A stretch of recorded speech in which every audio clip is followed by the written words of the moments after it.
Special frozen recipe series 3 নিয়ে আজকে চলে এসেছি এবং আজকে হচ্ছে এই সিরিজের শেষ ভিডিও।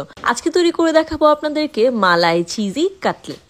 তো চলুন শুরু করা যাক। সবার প্রথমে এখানে আমি আলু সেদ্ধ করে ছিলে ভালো করে ম্যাশ করে নিয়েছি। এরপর এখানে শ্রেডেড চিকেন আছে। এই চিকেনটা আমি সামান্য আদা রসুন বাটা, লবণ, লেমন গ্রাস, কালো গোলমরিচ, এলাচ আর তেজপাতা দিয়ে সেদ্ধ করে নিয়েছি। এরপর এটাকে এভাবে ভালো করে শ্রেড করে নিয়েছি। এই সেদ্ধ করা চিকেন ব্রথটাই হচ্ছে চিকেন স্টক। আপনারা চাইলে এটা স্টোর করতে পারেন। এরপর এখানে ইউজ করছি আমি 3 চা চামচ পরিমাণ কর্নফ্লাওয়ার, এটা বাইন্ডিং এর কাজ করবে। এরপর ইউজ করছি চিলি ফ্লেক্স, ব্ল্যাক পেপার আর হচ্ছে গরম মশলা। আপনারা পরিমাণটা বাড়িয়ে কমিয়ে নিতে পারেন। এরপর ইউজ করছি লেমন জেস্ট আর ক্যাপসিকাম কুচি, এটা মাস্ট ইউজ করবেন। এরপর ইউজ করছি ধনে পাতা কুচি, আপনারা চাইলে পুদিনা পাতা কুচি ইউজ করতে পারেন। আমার কাছে অ্যাভেলেবেল ছিল না দেখে আমি স্কিপ করেছি। এরপর ইউজ করছি এখানে মজারেলা চিজ, আপনারা চাইলে এখানে চেডার চিজও ইউজ করতে পারেন। এরপর এখানে ইউজ করছি 3 টেবিল স্পুন পরিমাণে মেয়োনিজ, আপনারা চাইলে চিজ স্প্রেড কিংবা মালাইও ইউজ করতে পারেন। এরপর ইউজ করছি আমি 1 চা চামচ পরিমাণ ঘি আর 1 চা চামচ পরিমাণ ডেসিকেটেড কোকোনাট আর পরিমাণ মতো লবণ। ডেসিকেটেড কোকোনাট আর ঘিটা স্কিপ করবেন না, চেষ্টা করবেন এগুলো ইউজ করার জন্য প্রত্যেকটা আইটেম, তাহলে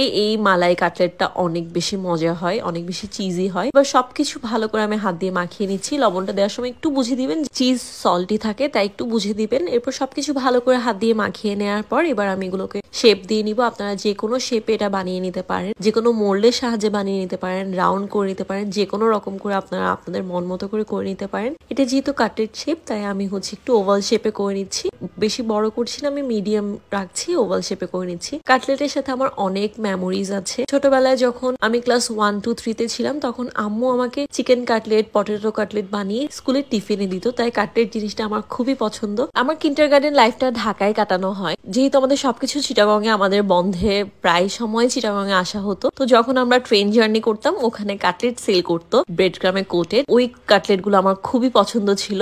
আমার একদম ম্যান্ডেটরি ছিল আব্বু আমাকে ওই কাটলেট গুলো কিনে দিত, তা আমার অনেক মেমোরিজ, কাটলেট আমার অনেক ফেভারিট। তো যাই হোক, আমি এখানে সবগুলো শেপ দিয়ে নিচ্ছি একে একে।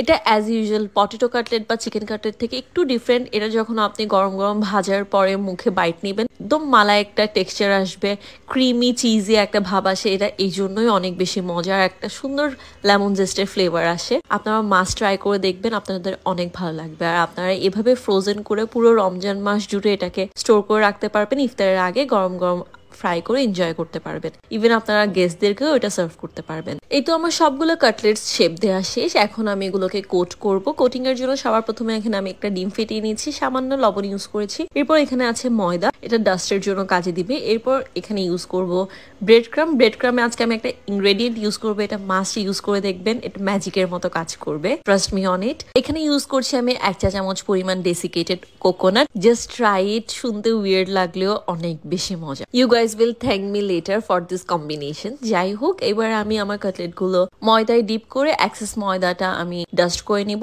এরপর ডিমের মধ্যে ডিপ করে ব্রেড ক্রামের মধ্যে কোট করে নিব। এভাবে একে একে আমি সবগুলো কাটলেট এভাবে ব্রেড ক্রামের মধ্যে কোট করে নিব। বাচ্চার স্কুল টিফিন থেকে শুরু করে ইফতার আইটেম সবকিছুর জন্য একদম পারফেক্ট এই আইটেমটা, trust me on it. Even guest serving এর জন্য।